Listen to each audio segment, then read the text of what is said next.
Alloh taolo erkak va ayolni bir-biridan ancha farqli qilib yaratgan. Erkaklarning eng katta ojizligi bu ayollardir. Erkak kishi qanday bo'lishidan qat'iy nazar, boy yoki kambag'al, sog'lom yoki bemor, ozg'in yoki semiz, qanday madaniy qatlamga tegishliligi, qaysi tilda so'zlashishidan qat'iy nazar ularni birgina ojizlik bog'lab turadi. Ayollar. Ayollarga kelsak, Alloh taolo ularni shunday yaratganki, ko'plab vaziyatlarda ular erkaklarning yuqoridagi kabi ojizligini unutib qo'yishadi.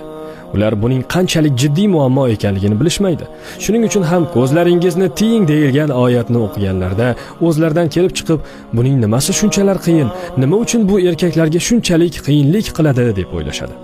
Erkak shunday yaratilganki, buni siz tushuna olmaysiz, deyilsa, nimasini tushunmayman? Sizlarda ham xuddi mendagi kabi ko'z to'r pardasi bor. Ko'z orqali ma'lumotlarni bir xilda qabul qilsak, xo'sh, muammo nimada deyishadi. Ayollar erkaklardagi Alloh bergan ixtiroslar qanchalar kuchli ekanligini va o'z oyatida odamlarga ayollardan shahvatlarning muhabbati ziynatlandi deb birinchi navbatda ayollarni vasf qilganligini tushunmaydilar. Erkaklarga muhabbati ziynatlanib qo'yilgan eng asosiy ixtiros bu ayollarga bo'lgan ixtirosdir. Bu erkak kishi tushib qolishi mumkin bo'lgan eng xavfli fitnadir. Payg'ambarimiz sollallohu alayhi va sallam o'z ummatlariga nisbatan eng ko'p nimadan xavotir olganlar? Ayollarga bo'lgan ixtirosidan.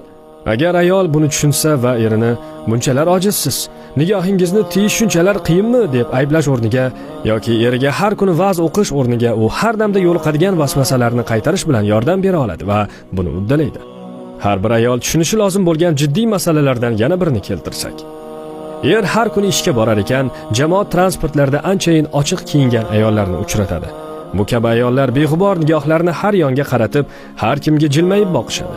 Ko'plab ayollar o'zlarining aqliy salohiyati yoki fikrlari hech kimni qiziqtirmaydi deb o'ylashadi va atrofdagilarning hurmat e'tiboriga sazovor bo'lish uchun ular oldida go'zalligini namoyon qilish, ochiq-sochiq holda ko'rinishni lozim topishadi.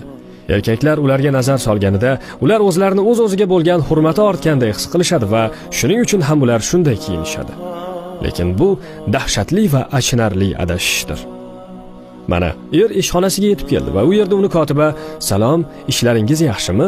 Tushlikka nima yeyishni xohlaysiz?" kabi so'zlar bilan mayin jilmaygancha kutib oladi. Ko'cha-ko'yda ham shunday. Hatto har qadamda uchraydigan reklama bannerlarida ham o'ziga nimadir taklif qilayotgan go'zal va maftunkor ayollarni uchratadi. Va nihoyat u uyiga yetib keladi va u yerda uni darg'azab ayoli "Nimaga bunchalar kech qoldingiz?" degan xitob bilan kutib oladi. "Avtobus kechikdi" degan javobiga esa "Yana avtobus, boshqa bahona topolmadingizmi?" degan qo'pol savol qaytadi. Er har kuni o'sha norozi qiyofani ko'radi. Bunday hol 1-2 marta bo'lsa-ku mayli, lekin 10-12 yillab muntazam ravishda davom etsa-chi? Bunday holda erkakda ayolga nisbatan norozilik paydo bo'ladi. U bundan xafa bo'ladi, garchi ochiq aytmasa-da. Kun sayin unda ayolga nisbatan norozilik va g'azab kuchayib boradi. Buning yechimi esa Rasululloh sallallohu alayhi va sallam aytganlaridek, ayol erini ko'chadan kelganida tabassum bilan kutib olmog'idadir.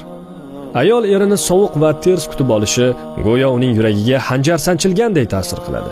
Bunday vaziyatda er indamasa-da, uning qalbi jarohatlanadi va bu ularning munosabatlariga salbiy ta'sirini o'tkazadi. Endi er ham ayolidan kamchilik qidira boshlaydi. "Ovqating buncha bemaza, tuz soldingmi o'zi?" Bolalarga ham baqira boshlaydi va bularning hammasiga ayolining bergan ozorlari sabab.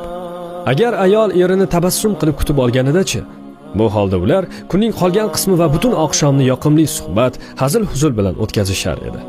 Er ayoliga "Meni tinch qo'y, boshim og'riyapti" deyish o'rniga u bilan gaplashib o'tirgan bo'lardi. Qarang, birgina oddiy tabassum nimalarga qodir ekan. Biz bundan foydalanmas ekanmiz, bir-birimizga nisbatan norozilik va g'azab to'planib boraveradi va oxir oqibat oila tanazzulga yuz tutadi. Buning orqasidan ayollar doim erining e'tiborsizligidan shikoyat qilsa, erkaklar ayolining ezmaligi va ters muomalasidan noliydi.